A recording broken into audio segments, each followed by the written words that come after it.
In the quiet order of Flaxborough's bank, where ledgers balance lives as much as money, a humble clerk guards a secret that threatens to unfasten the town's calm facade. A hidden transaction, a whisper after hours, and a truth too dangerous to reveal raise one question. How far will someone go to protect what must never be known? Welcome, dear listeners, to Shadow Evidence. Sharpen your senses before we begin, for every case carries a hidden puzzle meant to test your wits. If mysteries cloaked in a shadow intrigue you, like this video and subscribe to join the investigation. Now, light a candle, settle in, and let the mystery begin. On a Tuesday afternoon of no particular distinction, Mrs. Dorothy Chubb, president of the Flaxborough Ladies' Auxiliary Guild, rose from her seat in the small glass-fronted vestibule of the Borough Bank with the air of one who had waited far longer than was tolerable. The vestibule clock, which ticked with a solemnity quite out of proportion to its size, indicated 3:40. Mrs. Chubb had been watching it with mounting irritation for precisely 11 minutes. Inside, beyond the frosted partitions, the clerks continued to move about as if tethered to invisible strings, men in their shirt sleeves passing ledgers from one counter to another, and a junior girl with spectacles distributing slips of paper into trays, like a novice nun parcelling out penances. The effect was of a hive in which all the bees knew their places except that one had gone missing. The missing bee was Mr. Lionel Hargreaves, second cashier, whose station at the front desk now bore only a neat blotter, an empty chair, and a stub of pencil sharpened down to the ferrule. Mrs. Chubb's patience, which in guild matters was reputed to be unending, frayed at the sight of that vacant chair.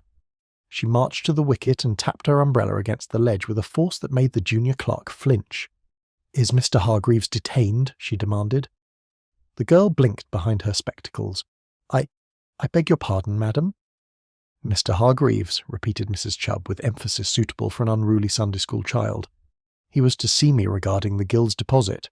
Where is he?" The girl looked nervously toward the inner office, where Mr. Fothergill, the manager, was occupied with a customer whose hat brim flopped like the crest of a dispirited cockerel. She lowered her voice. "Mr. Hargreaves hasn't returned from luncheon." Mrs. Chubb narrowed her eyes. "Not returned?" The girl shook her head, lips pressed together as though to forestall further inquiry. This reply, being wholly unsatisfactory to Mrs. Chubb, was promptly carried away from the bank and delivered, with embellishments, to the High Street. Within half an hour, shoppers were informed not only that Mr. Hargreaves had failed to return from luncheon, but also that he had left the premises the previous evening under what were described as suspicious circumstances. By tea-time it was accepted knowledge that he had absconded to South America with £3,000 of Borough Bank funds, the barmaid from the Lion, and a case of inferior sherry. At precisely 7 o'clock, Inspector Purbright was disturbed from a consideration of his evening newspaper by a knock at the police station door. Sergeant Love, entering with the respectful tread of a man unwilling to disrupt the inspector's digestion, announced, "Message from the Borough Bank, sir. One of their clerks appears to be missing. The manager says it's unusual." Purbright folded his paper with the deliberation of a man who never allowed the world's commotions to gallop him. "Unusual, Sergeant," he repeated, an adjective which seldom does justice to the matter. "Very well, let us stroll along." The Borough Bank, when they arrived, looked unchanged from its customary guise. Stone facade faintly sooty, lamps glowing meekly against the encroaching dusk, and a brass plaque polished as if in defiance of municipal decline. Inside, however, the atmosphere was not of bees but of hornets. Mr. Fothergill, his complexion tending towards beetroot, received the inspector with solemn courtesy. "It is quite without precedent, Mr. Purbright. Quiet. Mr. Hargreaves has never before, failed to attend to his duties. We fear, well, you will understand that irregularities in a financial institution may be ruinous, even if entirely innocent." Purbright inclined his head sympathetically. "Have you examined his books?" "Indeed, perfectly in order. His personal effects? Still at his desk, hat, overcoat, umbrella, all present." Purbright allowed his eyes to wander across the polished counters, the ledgers, the ticking clock. Everything gleamed with the air of a place where respectability was not merely practised but worshipped. "Then," he murmured, "we may consider Mr. Hargreaves to be absent without luggage." The phrase, bland though it sounded, produced a ripple among the clerks gathered at the doorway. They looked at one another as though each suspected the other of knowledge best left unspoken. Purbright noted it, but asked nothing more. He merely smiled his faint, non-committal smile, thanked Mr. Fothergill, and suggested that no further statements be issued to the public until he had made a few inquiries. Thus it was that the disappearance of Mr. Lionel Hargreaves, second cashier of the Borough Bank, entered the annals of Flaxborough's gossip, and with it began the curious affair that townsfolk years later still referred to with relish as the Bank Clerk Secret. By the following morning, the absence of Mr. Lionel Hargreaves had been embroidered into such a luxuriant fabric of speculation that one might have supposed the Borough Bank had been relieved of its entire reserves, and the clerk last seen boarding a steamer in a false beard. The more careful townsfolk, of course, attempted to moderate their language with a judicious "so I heard," or "it is said." But these disclaimers, far from diluting the scandal, only added savour.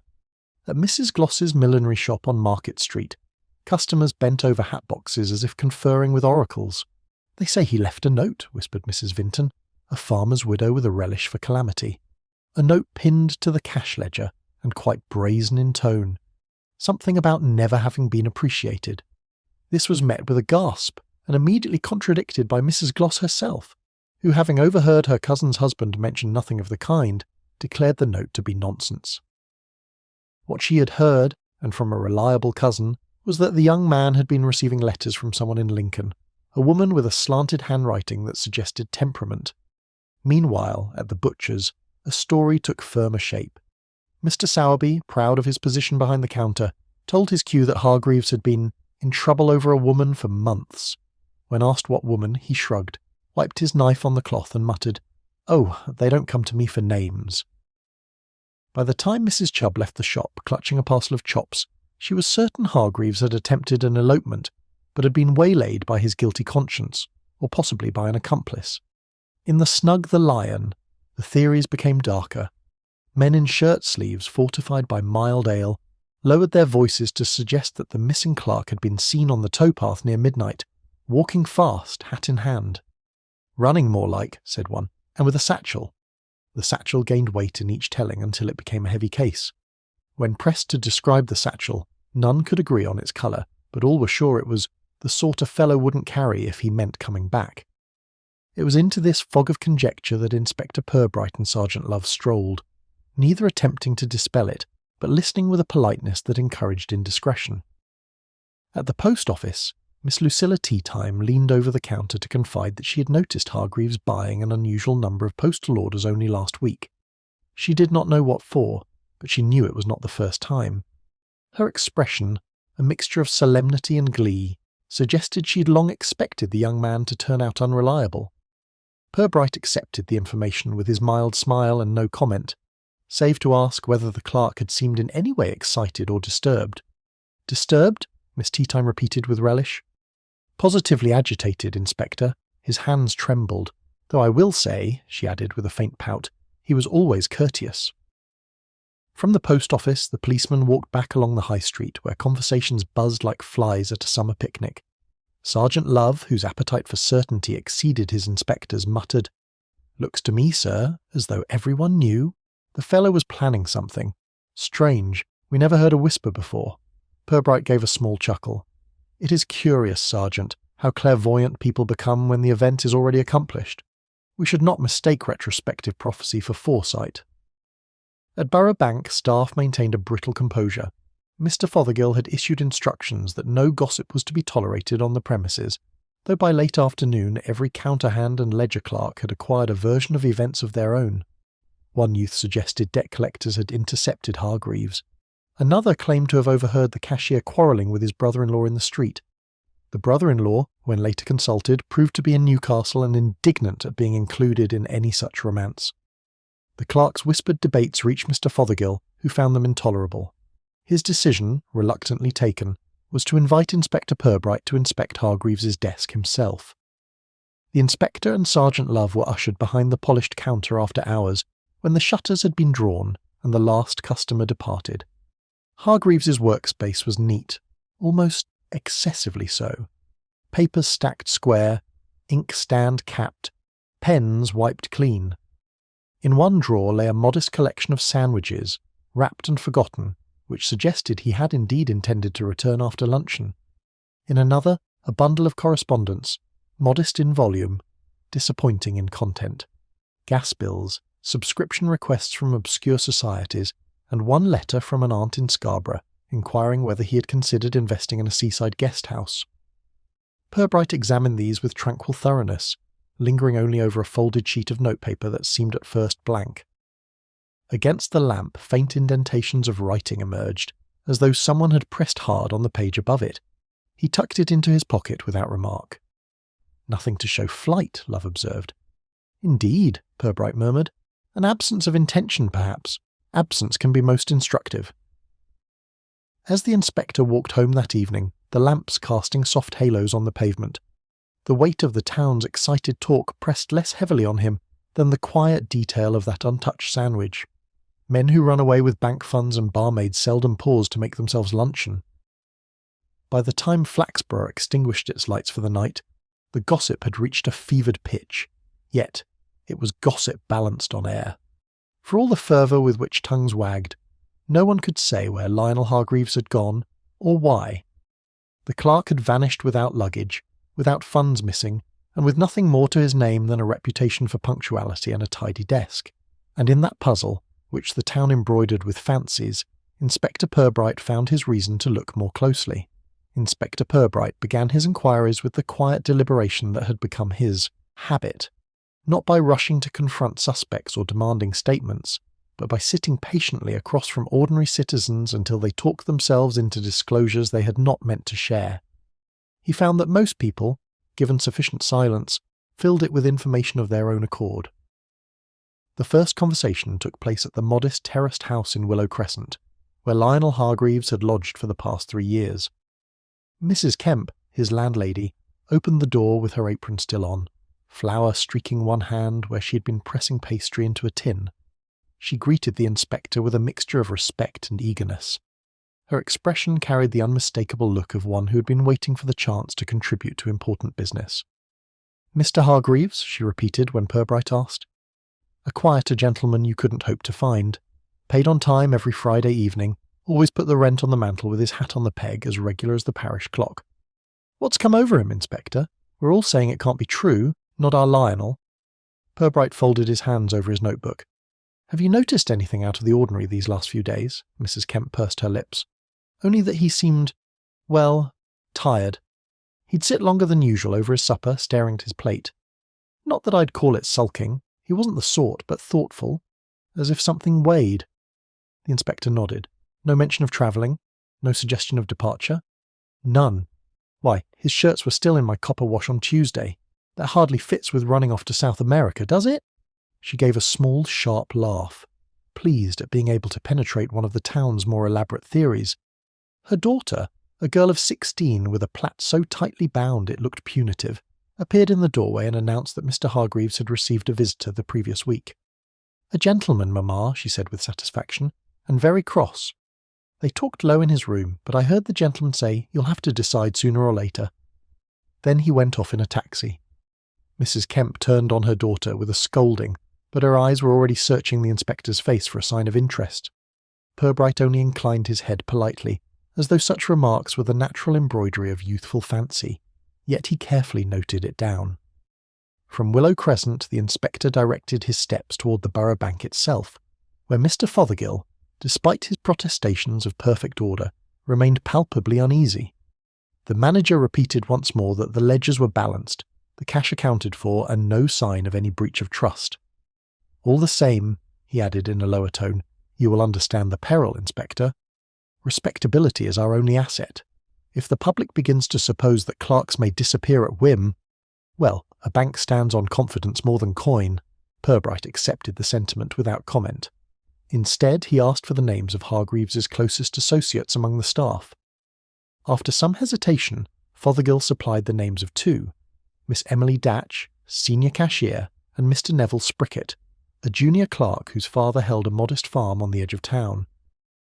Miss Datch, summoned into the manager's office, seated herself primly, a woman of middle years with hair arranged in the kind of uncompromising bun that signalled both efficiency and disappointment. She regarded the inspector with eyes that revealed nothing, but her hands worried the clasp of her handbag as if they had opinions of their own. Mr. Hargreaves was a reliable colleague, she began. Neat in his books, punctual, considerate. We exchanged remarks at the luncheon, nothing beyond that. Yet you knew him better than most, Purbright suggested mildly. A faint flush crept into her cheeks. I am not in the habit of knowing gentlemen in a social sense, Inspector, but yes, I considered him respectable, which is why this business is so distressing. Purbright allowed the silence to gather. Miss Datch filled it by adding, If you ask me, it is the influence of unsuitable companions. Young men nowadays are easily led astray. Unsuitable? She hesitated, then said, There was talk. Mr. Spricket is rather impetuous.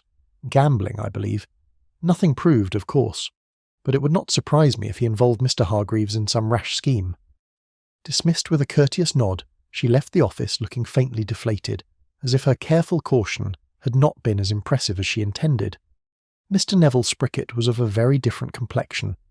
Quick, restless, with a permanent half-smile that suggested either mischief or nerves. He perched on the edge of the chair, swinging one leg, and declared at once that he had no idea where Hargreaves had gone. He was a decent chap, Lionel. It's a bit dull, mind you. Always had his tie straight and his pencils lined up.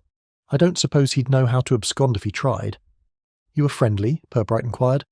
As friendly as one can be when one fellow won't touch a pint after 6 and goes home to count his socks. We played billiards now and then. He wasn't very good. Spricket grinned, then added, Though I'll tell you something. He was worried about something lately. Wouldn't say what. Just sat there staring into the distance like a man with a toothache in his soul. And you didn't ask? Of course I asked. He just said it was family business. That could mean anything. He's got a sister somewhere, hasn't he? Purbright wrote the remark in his neat hand. Family business. A visitor urged him to decide. Indentations of a letter on a blank page. None of it matched the vision of an impulsive absconder. By late afternoon, as the inspector and his sergeant made their way back to the police station, the high street continued to pulse with rumour. Shopkeepers leaned in doorways to exchange fragments of news, each convinced their piece completed the puzzle. Yet none had more than glimpses, and those glimpses often contradicted one another. In his office, Purbright sat a while at his desk regarding the few notes he'd taken. To Sergeant Love's eye, they seemed scant reward for a day's work. We know he didn't take money, didn't pack his clothes, didn't warn his landlady, the sergeant said. So where does that leave us? Purbright looked up with his mild expression. In the company of human nature, Sergeant, which is seldom straightforward. Love grunted. Meaning you think he'll turn up again? I think, said Purbright, reaching for his pipe, that a man who leaves his sandwiches uneaten is not embarking on a grand escape. He's interrupted. Whether by choice or circumstance, we shall see. The inspector's words lingered in the quiet office long after the day's gossip had burnt itself into weariness on the streets. Somewhere behind the trivial chatter, in the spaces between sandwiches left untouched and visitors at the lodging-house, lay the truth of Lionel Hargreaves's disappearance, and Purbright, with the patience of a man content to wait until the water cleared, prepared to watch the ripples. By the next morning, the town had done what towns invariably do when fact refuses to cooperate. It promoted conjecture to policy. A special sitting of the Borough Council's Public Morals and Amenities Committee was convened at 11, which allowed the more conscientious shopkeepers to shut their doors for a quarter of an hour with the kind of pious regret that improves trade. Alderman Rack, who chaired the committee and wore his chain of office, as if it steadied him in an untrustworthy world, opened by expressing confidence in the Borough Bank, the police, and, after a glance toward the press bench, the accuracy of the Chronicle. Then he sighed, as a man obliged by duty to say what everybody already knows. There is, he announced, a gambling element among our youth. The members murmured their agreement, several of whom had sons who could not be persuaded to take an interest in the chapel. Councillor Dabb, who owned 3 drapers' shops and a sense of public scandal, leaned forward. The clerk, Mr. Neville Spricket, he said, after the smallest, most savoury pause, has been seen in the back room of the Lion with racing slips. I make no accusation, but it stands to reason. If Mr. Hargreaves was decent and Mr. Spricket is not, then it is he who has corrupted the dissent. Sergeant Love, summoned as a representative of law and order, shifted in his chair, sending an apologetic glance toward his inspector. He presented, without embroidery, the facts as gathered. No missing funds, no luggage, a sandwich abandoned. The committee listened with the patience of men waiting for the Interesting part. When none came, Councillor Dabb renewed his smile. "Then permit me to supply the missing motive," he said. "Debt. Young Sprickets." Plain as daylight Purbright, who had taken a place at the end of the table and seemed to be studying the water jug, remarked only that daylight could be unflattering to more than one complexion. He offered the council his gratitude for their vigilance and suggested that they might do the greatest service by continuing to exercise it privately for the time being. The committee murmured in the key of reluctant virtue. Leaving the town hall, Love said, "They're keen to hang Spricket before we've a rope." "They are keen," Purbright agreed amiably, "to conclude a matter to which they have given their attention. Attention longs for reward, Sergeant, and will accept a suspect if it cannot find a solution." At the bank, Mr. Fothergill, having been apprised by the committee secretary that the town's moral fibre had been reinforced, was in a mood to be practical. "If Mr. Spricket has introduced corruption," he told Purbright in a confidential timbre that reached as far as the outer counter, "we must remove the appearance of it. He may be let go on grounds of temperament. Of course, if you wish to look in his drawer first, purely for tidiness." The drawer yielded an untidy harvest: a billiard chalk, 2 theatre stubs, a tie of flamboyant intention, and a folded slip bearing the pencilled initials LH beside the amount £14 10s. Love made a small sound of victory. "There we are." "Where we are," said Purbright, studying the slip, "is at the beginning of a footpath which may lead anywhere. Initials are hospitable creatures." He replaced the paper precisely where he had found it. "Let us ask the owner of the drawer to tell us where it leads." Spricket arrived with the light swagger of a man determined to appear unruffled. His gaze darted at the open drawer and returned to the inspector with an expression arranged to be frank. "I owe £14 10, he said briskly, "to a gentleman who encourages me to believe that horses run faster when one shouts at them. The initials are a convenience. They might be Lucky Hedgehog for all it matters." "You will not mind if I prefer dull exactitude," said Purbright. "Have you borrowed from Mr. Hargreaves?" "Good Lord, no," Spricket said too quickly, then compelled a grin into place. "He'd sooner lend a hymn book. Lionel was decent, which is why," he added, his eyes sliding away, "if anyone has pushed him into a corner, it won't be me." "That is comforting," Purbright said. "Corners, however, have more than one occupant. When did you last see him?" "Monday evening. We walked as far as the canal bridge. He wouldn't come for a pint. Said he had letters to write." "Letters?" "So he said." Spricket scratched his jaw. He was twitchy. "If you ask me, someone had his number." The phrase satisfied no one, but it lingered. In the afternoon, the town, having scented authority moving in a particular direction, trotted after. The Chronicle's stop-press item, "Inquiry turns to Clerk's Associates," was sufficient to draw a substantial audience to the Lion that evening, where an already advertised darts contest was to be combined with an opportunism worthy of commerce, with a charity collection for the maintenance of civic probity. It was at this event that Flaxborough achieved its first set-piece scandal. The public room, decorated with paper rosettes, hummed with that anticipatory silence which suggests people are on the brink of talking all at once. A raffled side of ham hung from a hook like a moral, and the landlord, Mr. Pegram, jingled a collecting box. "Civic probity," he said, "is not cheap." The remark was received as humorous, since those who most applauded had no intention of paying for it. At 9 o'clock, Councillor Dabb rose on a chair to make a statement about the necessity of clean habits in finance, whereupon the chair protested and retired from the contest with a broken leg. The councillor subsided into the arms of 2 stout citizens, while the room shook with a laughter not entirely political. At that moment, as if waiting for a cue, a small parcel fell from beneath one of the tables with the soft thud of misdelivered fate. A boy retrieved it and handed it up. On the brown paper, in a slanted hand, were the words, "To Mr. Settle, Tuesday noon." The hush that followed was of the rare kind that respects both drama and arithmetic. Love's eyebrows attempted to climb into his cap. Purbright, who had not moved, extended a mild hand. "Thank you," he told the boy. "We must not deprive Tuesday of its lunch." Spricket, colour rising, announced too loudly that parcels dropped in public houses were no concern of Honour's men. "Someone's idea of a joke," he declared, and attempted a laugh that overshot its mark. "Anyway, it isn't my handwriting." "No," said Purbright, considering the slant, the pressure, the faint flourish on the N. "It is not." He folded the paper and returned it to the landlord. "Mr. Pegram, Oblige us by placing this in your safe. Should anyone own it, I will be at the station in the morning." The room, cheated of an arrest, resumed its buzz with greater appetite.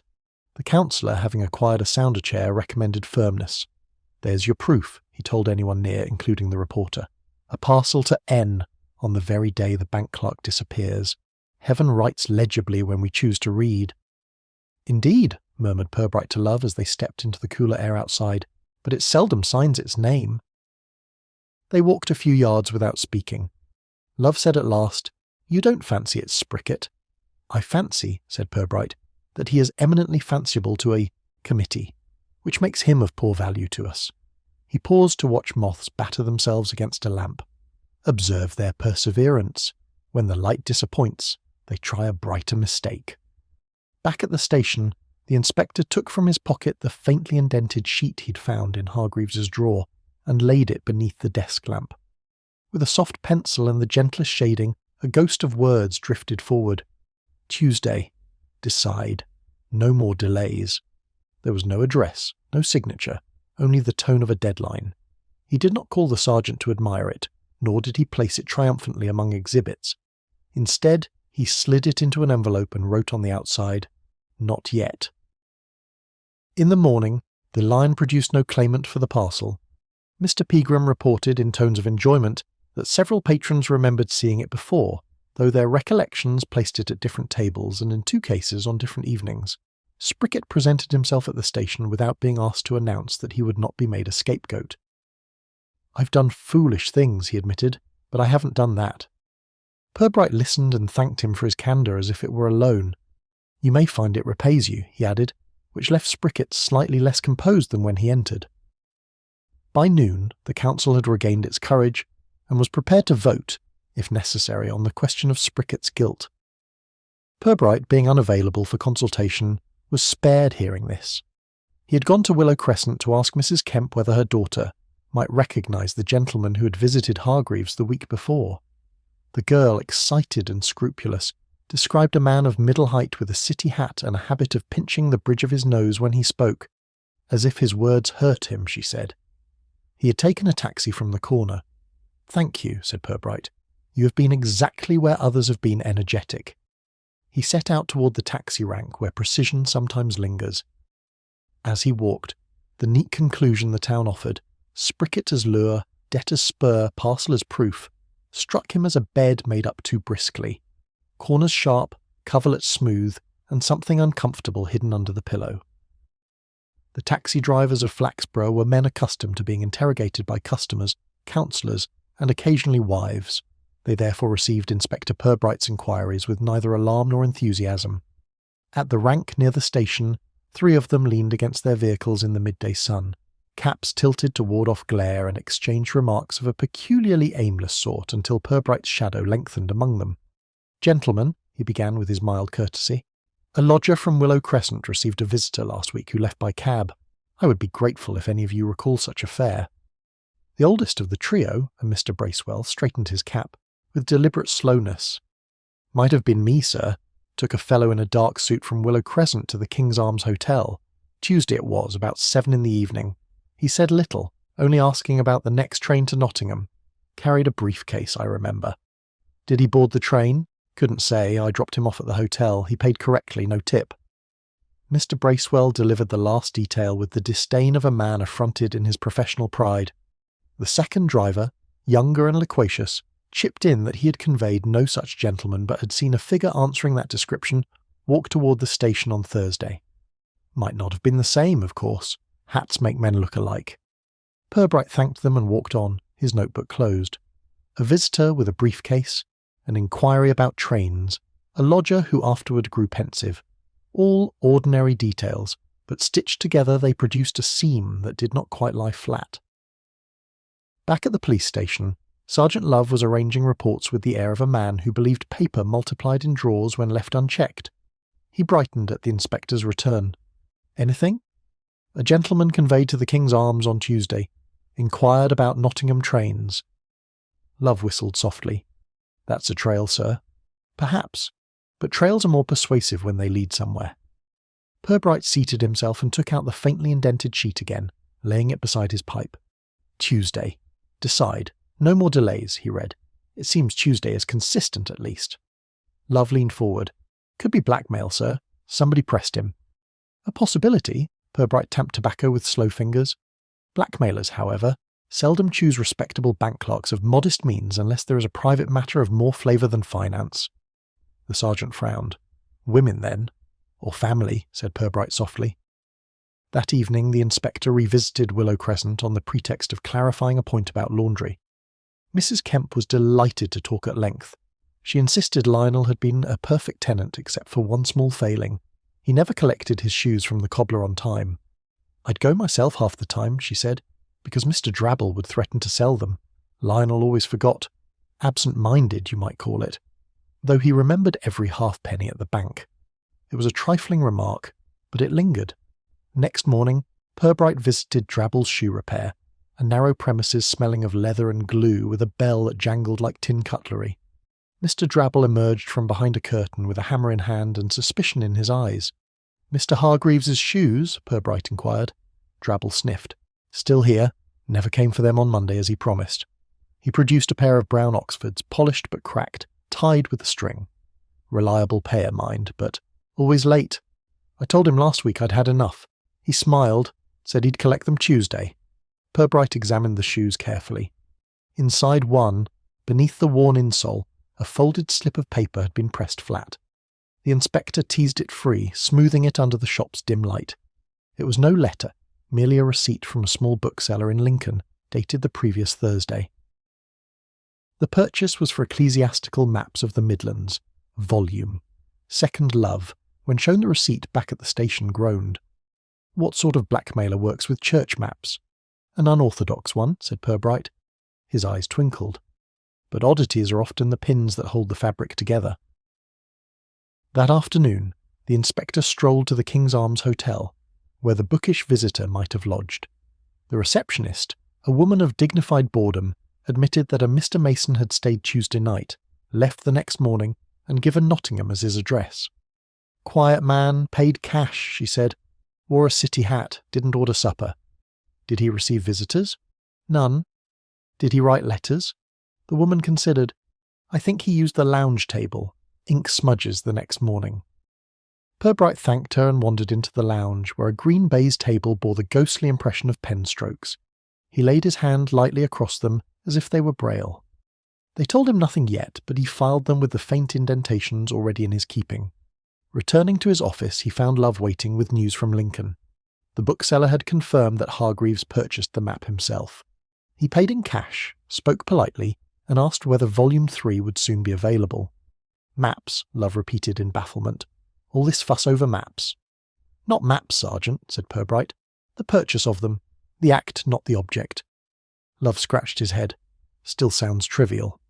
Purbright smiled gently. Many important things begin in triviality.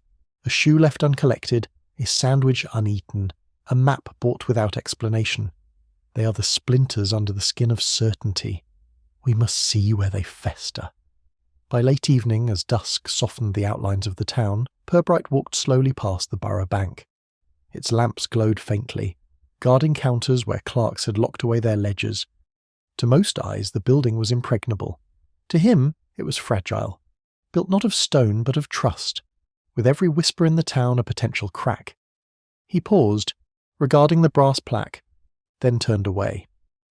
Lionel Hargreaves had not stolen money, nor packed clothes, nor left a farewell. Yet he had hidden a receipt in his shoes, spoken of letters, and kept an appointment on Tuesday. The town preferred the loud suspect, Spricket, with debts and bluster, but Purbright's attention had shifted to the quiet oddities. In their modest concealment, they suggested a story both smaller and greater than scandal, smaller in its material, greater in its consequences. And in that subtle disproportion, the inspector knew he would find the truth. The following morning, Purbright widened his circle of inquiry. Odd details had a way of tugging him toward corners of the town not usually lit by official notice, and the receipt from Lincoln seemed to point not to flight but to preparation. Why a modest bank clerk should concern himself with ecclesiastical maps was a question unlikely to be answered by the council chamber or the gossiping counters of Market Street. He began with the local library, whose chief custodian, Miss Pride, regarded the reading habits of townsfolk as both a sacred trust and a minor scandal sheet. She welcomed the inspector into the silent aisles, leading him toward a register bound in cracked leather. "We keep record of every volume borrowed," she said, with satisfaction that suggested surveillance was a higher duty than shelving. Mr. Hargreaves was a steady reader, accounts, histories, the occasional novel of the most sober sort. But in recent weeks, she added, lowering her voice as if speaking of an indiscretion, he turned to church matters, parish histories, diocesan reports, even a gazetteer of ecclesiastical endowments. Purbright studied the neat entries. The pattern was clear, beginning with general histories, narrowing through catalogues, and finally converging on maps. "Did he consult anything beyond our holdings?" he asked. "He requested interlibrary loans," said Miss Pride, almost gloating. "On Monday last, a volume from Nottingham was collected. Vicar's Choral of the East Midlands, 1830 to 1890. Very dry work, I assure you. Hardly the sort to abscond with a barmaid over." The inspector thanked her and copied the titles. As he left, he reflected that in Flaxborough, a man could borrow scandal by the whisper, but it took deliberate effort to borrow church maps. Effort suggested intention, and intention seldom paired with disappearance unless the two were married by necessity. Sergeant Love, meanwhile, had been directed to call upon Hargreaves's colleagues again, but with less formality. Over a pint at the Lion, he drew from Mr. Sprickett a confession that the missing man had lately refused billiards because of a promise to his aunt. Love reported this with scepticism. "Can't see how an aunt makes you give up billiards, sir." "Nor can I," said Purbright, "which is why we must ask the aunt." The aunt, Mrs. Martha Blee, lived in a tidy villa on the edge of town, its front garden boasting both geraniums and a notice warning trespassers. She welcomed the inspector with brisk politeness, and spoke of her nephew as one might of a well-trained retriever. "A quiet, steady young man. Wrote to me weekly, without fail. I last saw him on Sunday. He called with a parcel of books he said I might enjoy. Church matters. Too dry for his taste, he said. He was thoughtful that way." "Did he mention his affairs?" asked Purbright. "Not in detail, only that he had been asked to choose. He smiled when he said it, though I thought his smile was forced. But Lionel never burdened others with his troubles." She paused, frowning. "He asked if I still had Uncle's old deeds. I told him they were in the trunk in the attic. He looked satisfied. Quite odd, really." The inspector requested to see the trunk, and Mrs. Blee obliged, leading him up narrow stairs to a dusty attic where sunlight slanted on forgotten furniture. The trunk was unlocked. Inside lay bundles of yellowed papers, most brittle with age. Among them, Purbright noted conveyances of small parcels of land, some once attached to church benefices, others sold off generations ago. "Why should Lionel care about these?" Mrs. Blee asked. Purbright closed the trunk softly. Why indeed? That evening he shared the discovery with Love. The sergeant shook his head. "This is a maze, sir. One minute we've got debts and barmaids. Next we're knee-deep in parish deeds. Doesn't look much like a crime to me." "Most crimes," Purbright observed, "look like something else until they are ready to show their faces. A theft appears as a mislay, a fraud as generosity, and sometimes even a disappearance as study." He tapped the trunk inventory. "We are being asked to notice what others overlook." Love looked doubtful, but dutiful. "And what about Sprickett?" The counsel's still muttering. "They say the parcel proves it." "The parcel proves," Purbright replied mildly, "that parcels are easily lost." On Thursday afternoon, as the inspector walked past the railway bridge, he encountered Miss Lucilla Teatime of the post office. She stopped him with the air of one harbouring news too rich to keep. "Inspector, you may wish to know that a gentleman has been receiving poste restante letters here. Mr. Mason, not our usual sort. Paid cash, no return address. And last week, Tuesday, there was one waiting." Purbright thanked her, though she seemed reluctant to part with such a valuable commodity. He made a note. Mason again. The visitor at the hotel, the name on the register. A link forming. Later that day, Purbright chose a quiet seat in the reading room of the Mechanics' Institute, ostensibly to glance at the day's papers. His real purpose was to think. Around him, the air hummed faintly with the sound of pens scratching, coughs suppressed, chairs creaking. To others, it was tedium. To him, the background against which patterns might emerge. Hargreaves had not absconded. He had been searching church records, maps and deeds. He had a visitor who pressed him to decide. A letter insisted there were no more delays, and he disappeared Tuesday, leaving sandwiches and shoes. The inspector let the fragments turn in his mind like pieces of coloured glass, falling slowly into a pattern. Not yet a picture, but a suggestion. And he knew enough of human nature to wait, for in Flaxborough secrets were never content to stay folded. They worked themselves open like letters carried too long in the pocket. As he rose to leave, the evening bells from St. Mark's chimed across the rooftops, echoing faintly along the high street. They seemed to him less a call to worship than a reminder. Ecclesiastical matters, old deeds, maps of parishes, matters dry enough to be ignored by most, but not by Lionel Hargreaves. Somewhere in their dryness lay the damp seed of scandal, and scandal once watered grew vigorously in Flaxborough. Purbright stepped into the street with the quiet conviction that the field of suspects was not confined to clerks and gamblers. The ground had widened, and with it the shadows of those who preferred the past undisturbed. On Friday, a notice on the railings of St. Mark's announced that evening's Heritage and Fabric presentation, our parish and its lands, past, present, and duties. The capitals were dutiful. The promise of tea and seed cake was persuasive. Flaxborough attended. Mrs. Gloss's sandwiches were square. The bell ringers were warned against exuberance, and the vicar, the Reverend Pottle, paced the hall, pinching the bridge of his nose as if keeping thoughts in their lanes. Alderman Rack took the front row and his chain. Councillor Dabb hovered for notoriety. Mr. Fothergill from the Borough Bank sat 2 rows back with his hat on his knees. Inspector Purbright came without ceremony and chose a seat by the side door. On stage lay 2 framed maps and a ribboned roll of parchment. One map read, Tithe Map, 1842. The other announced, Parish Boundaries, 1896, revised. Reverend Pottle began with a parable about socks and holes. 2 choir boys tugged a curtain. It resisted, then gave way. The parish map glowed under the lamps, blue for water, green for meadow, church in red. What did not belong was graphite. Someone had worked over the map with a sharp pencil. Faint numerals, arrows, and a dotted line that clipped a corner from Old Glebe Field and joined it to industrial allotments proposed. Beside the canal towpath a penciled note read, Tuesday noon, confirm. A hum rose, the respectable sound of people recognising impropriety done neatly. Councillor Dabb stood, blustering towards certainty. Vandalism, he declared, the work of idle youths.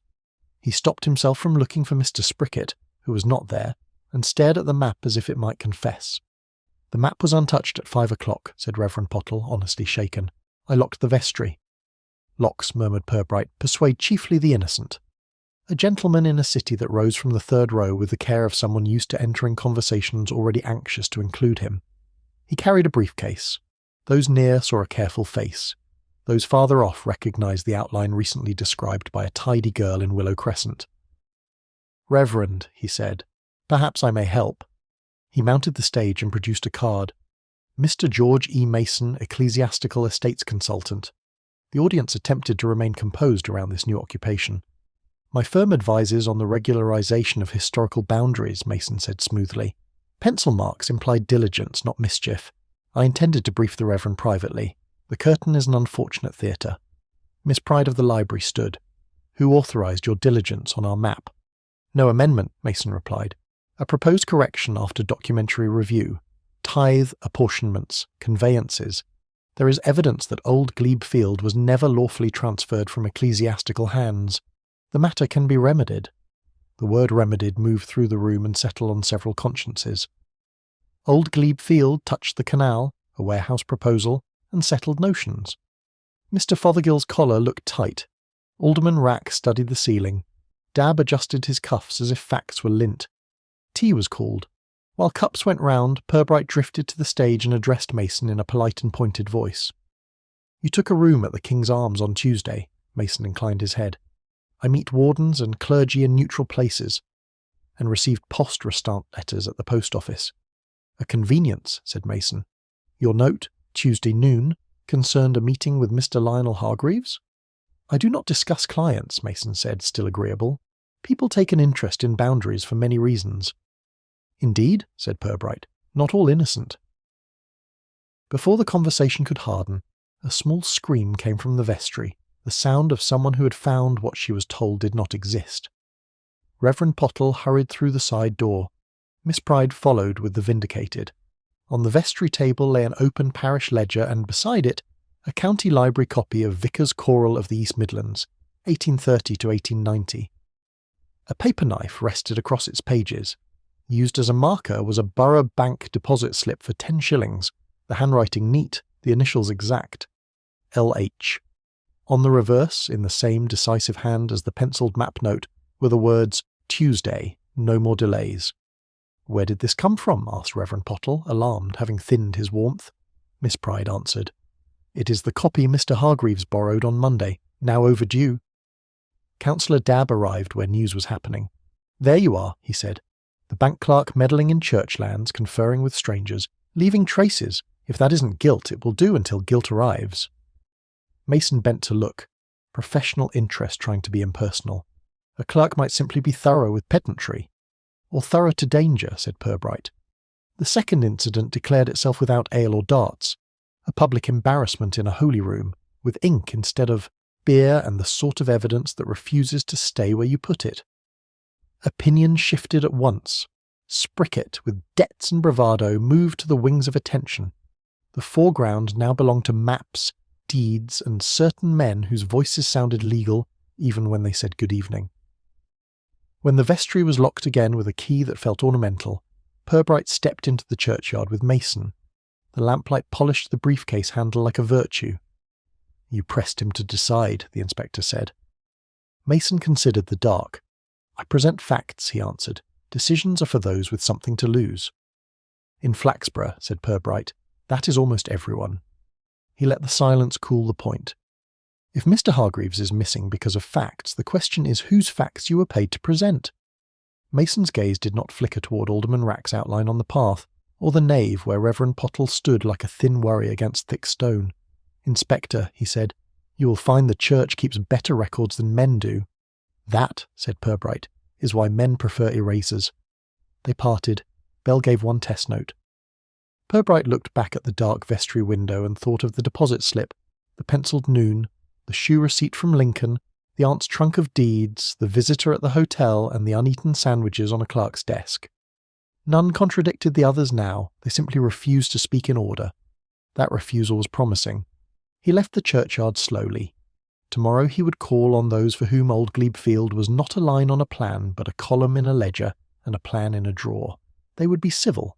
Civility was Flaxborough's armour. It repelled almost everything except patience. Inspector Purbright's study was in a quiet, square room above the station.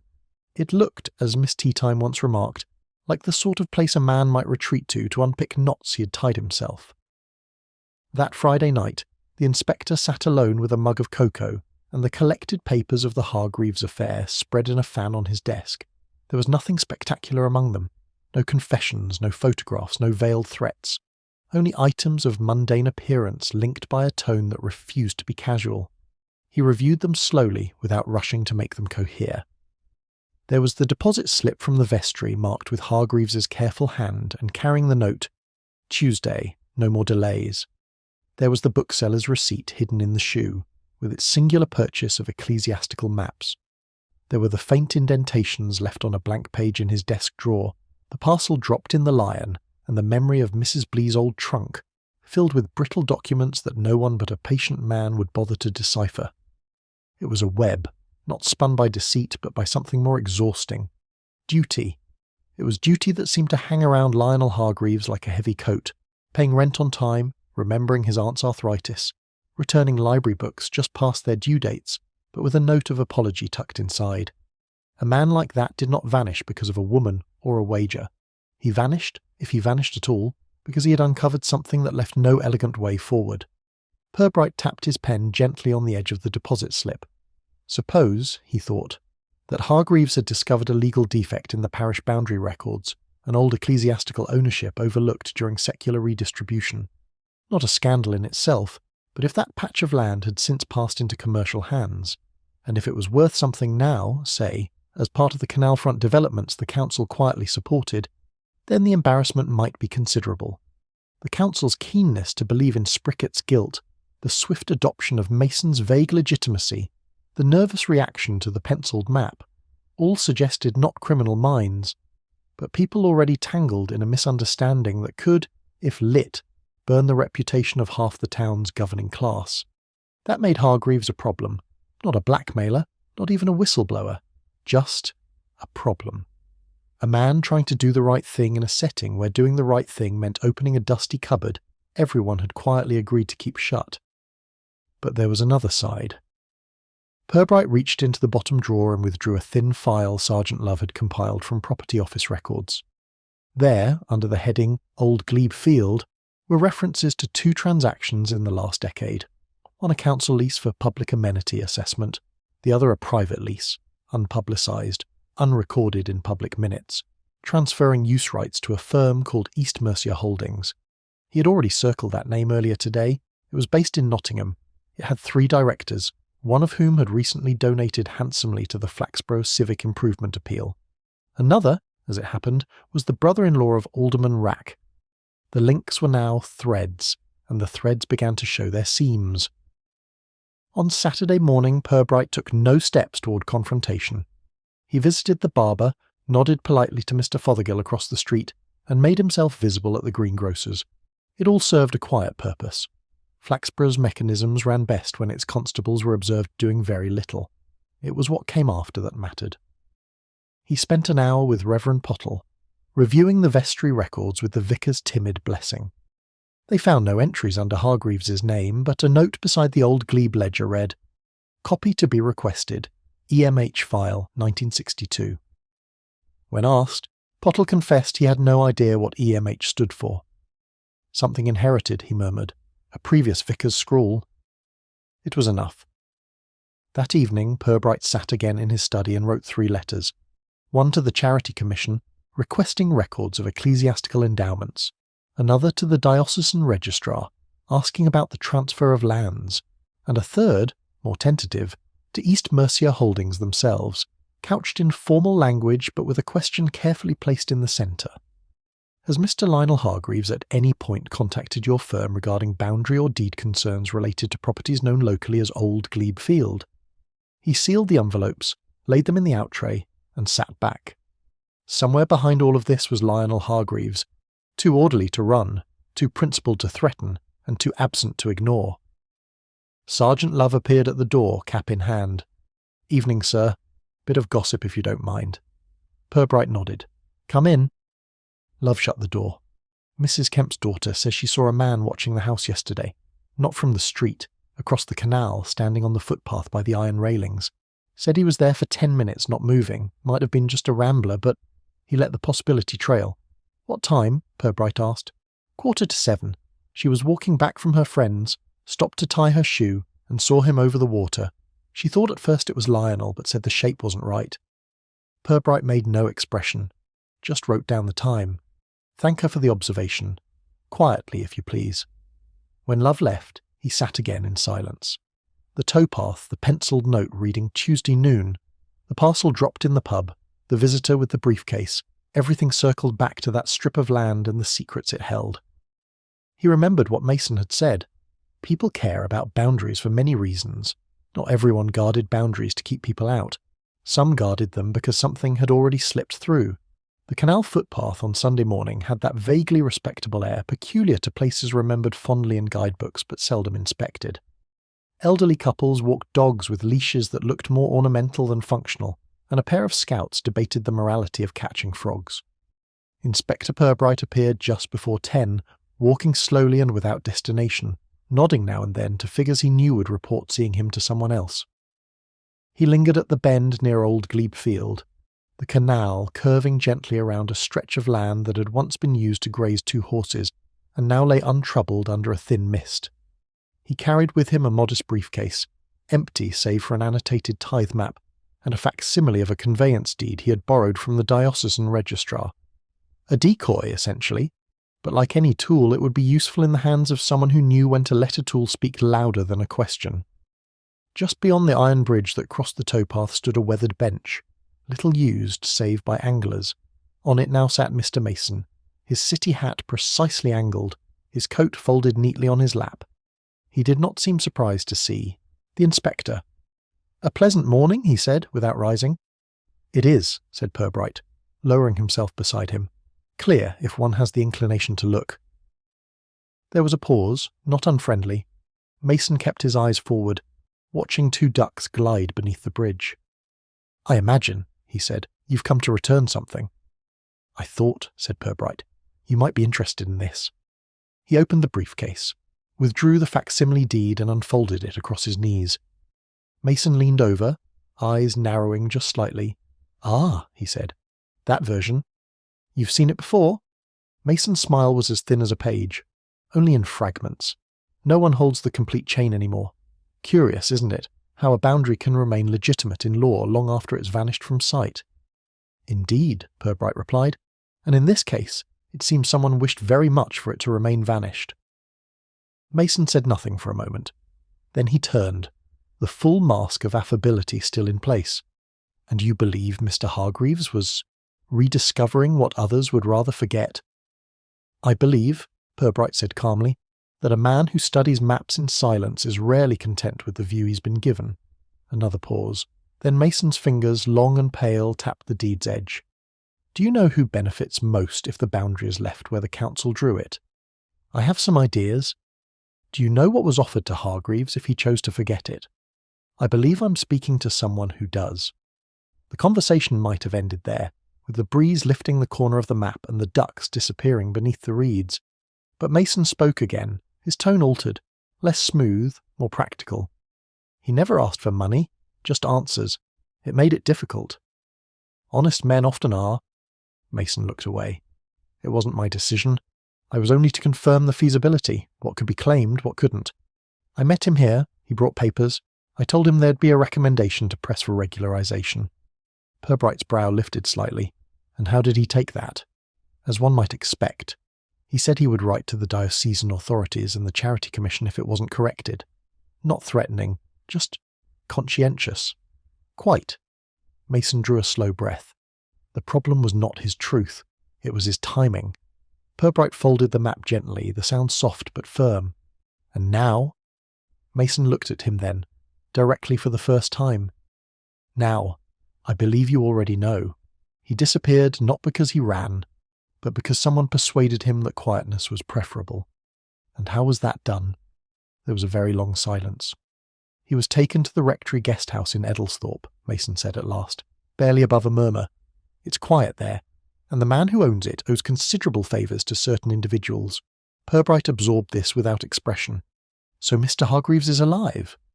"To the best of my knowledge, yes. But I cannot guarantee how long that remains the case, especially now that this has become public." Purbright nodded once, not slowly. "Thank you, Mr. Mason. I trust this conversation never occurred." "Inspector," Mason said, rising and placing his hat back on his head. "In my line of work, almost nothing does." They parted without ceremony. Purbright watched him disappear up the canal steps and then turned his attention toward the bridge. Half an hour later, Sergeant Love arrived, breathless. "Got your message, sir. What's happened?" Purbright handed him the folded deed. "We have confirmation that Mr. Hargreaves was forcibly taken. He's being held, likely under the illusion that silence will protect someone else's mistake." "Alive?" Love's eyebrows rose. "I believe so. We're going to Eddlesthorpe." "Do we knock?" the sergeant asked, already flexing his fingers.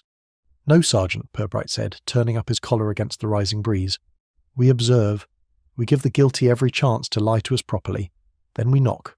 By mid-afternoon, they had reached the guest house in question, a narrow Georgian house on the edge of a wooded lane, with iron gates and a discreet sign that said Pilgrim's Rest. It was the kind of place built to hide the quietly inconvenient. They saw a woman through the curtain bringing a tray upstairs. A man with a clergyman's collar stood in the garden smoking, unaware of being watched. And on the first floor, just behind the gable, a face briefly appeared at the window. A thin, pale face with hair too neat for a weekend guest. Purbright pointed gently. "Let's begin with civility, Sergeant. After all, they may yet wish to make this look like a misunderstanding." He stepped forward with the quiet assurance of a man who understood what civility could cover and what it could uncover. The guest house in Eddlesthorpe did not resist. It merely hesitated. That, to Purbright, was the clearest sign of guilt. Not the loud cry of denial, but the clumsy interval between doorbell and answer, the muffled footsteps suggesting whispered conferences on the other side. The man who eventually opened the door had the calm expression of one used to offering misleading hospitality. He was stout, with the complexion of someone who preferred brandy to Bible study, though the collar at his throat suggested a reverend's calling. "Yes?" he asked, tone-clipped. "Can I help you?" "I believe you can," said Purbright mildly. "Inspector Purbright, Flaxborough Constabulary. My colleague, Sergeant Love." The Reverend's eyes narrowed. "This is a private religious retreat. We're not under your jurisdiction." "No," said Purbright, "but the man you are detaining against his will is very much under mine." There was the smallest flicker. Not an alarm, a calculation. "I think you may have been misinformed." "That is possible," Purbright agreed. "But if I am, I presume you'll have no objection to our speaking directly with Mr. Lionel Hargreaves." A pause.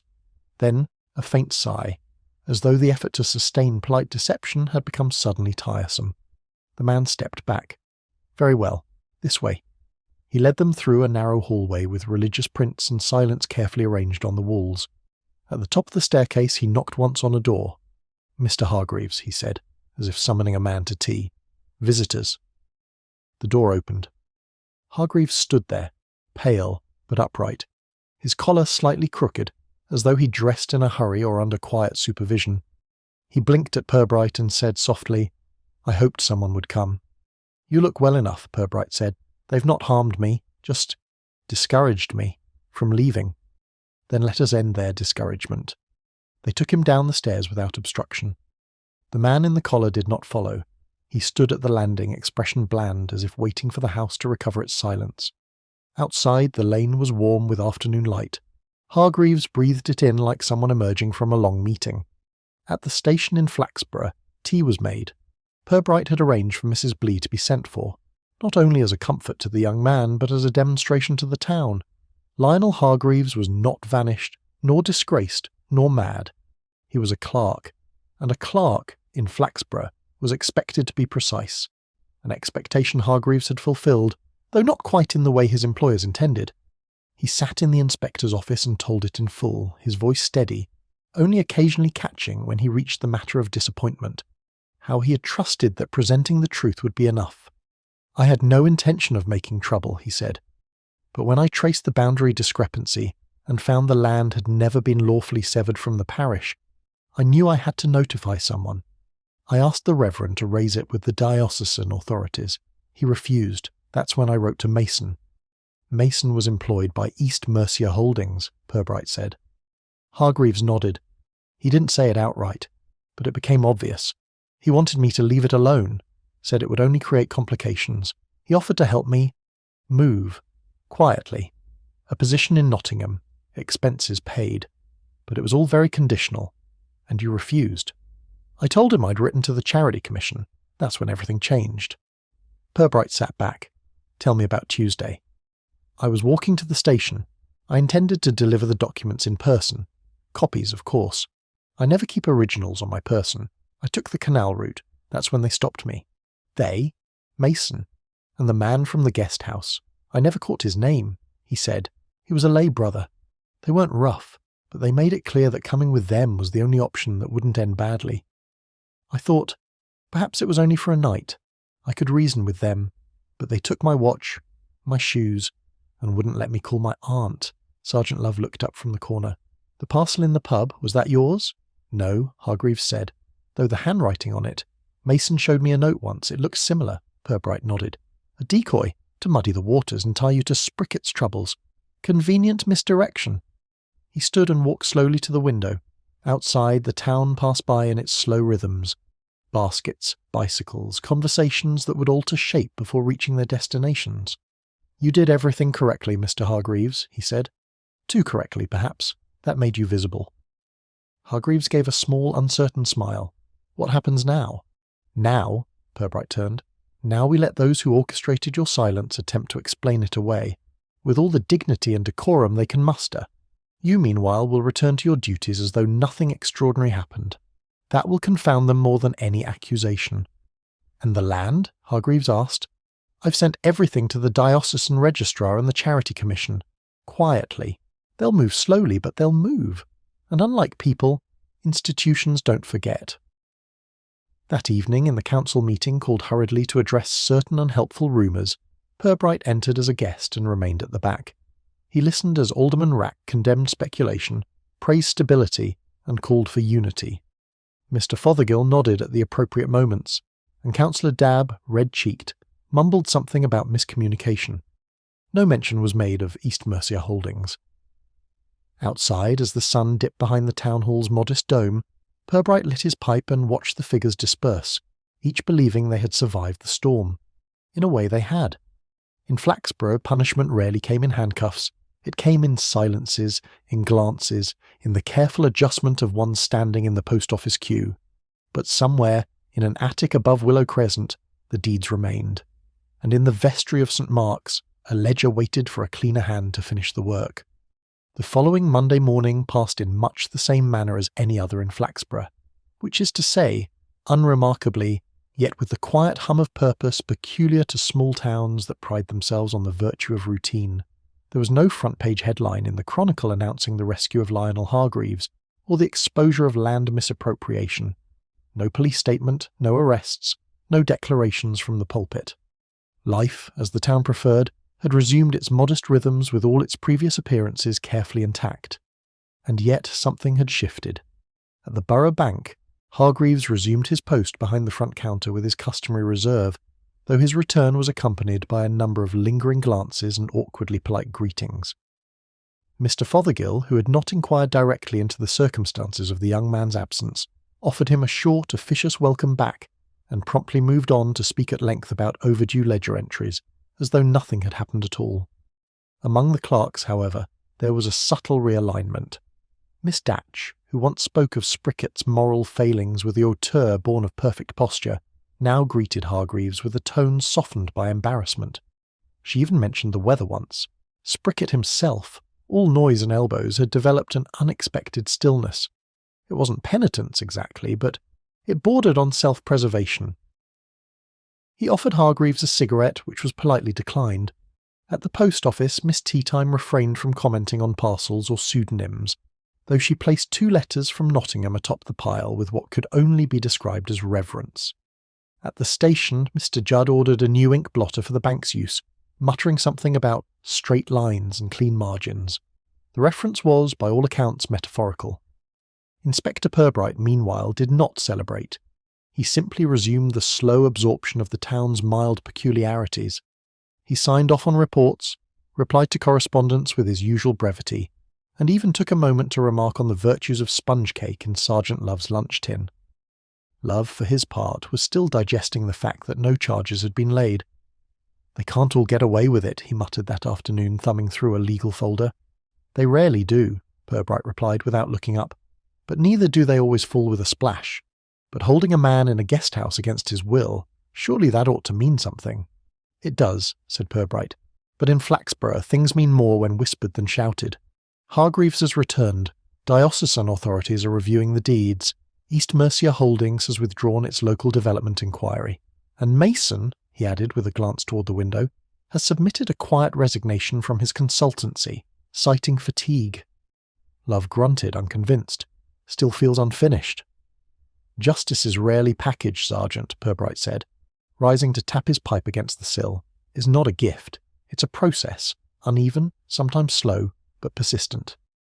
The week continued with no further scandal, no shocking revelations, but those who understood Flaxborough understood that silence was not inaction. On Thursday, Alderman Rack announced his retirement at year's end, citing a desire to focus on family and health.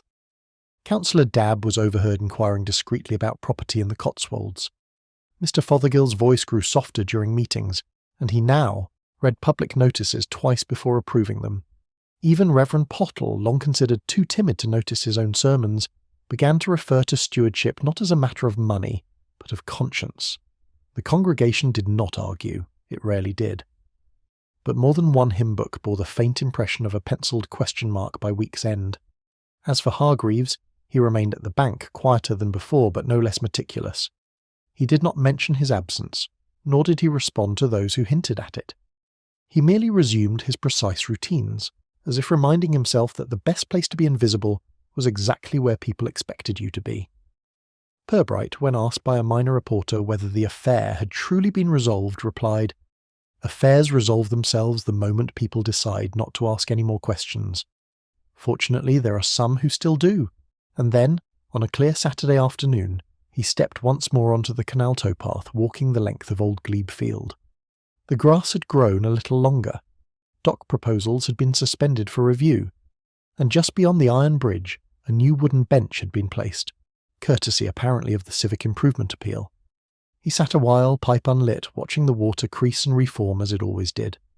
Somewhere behind him, the town returned to its chatter, its polite omissions, its small habits. But beneath the familiar was the change, not drastically, just enough to notice if one knew where to look. Purbright, of course, always did.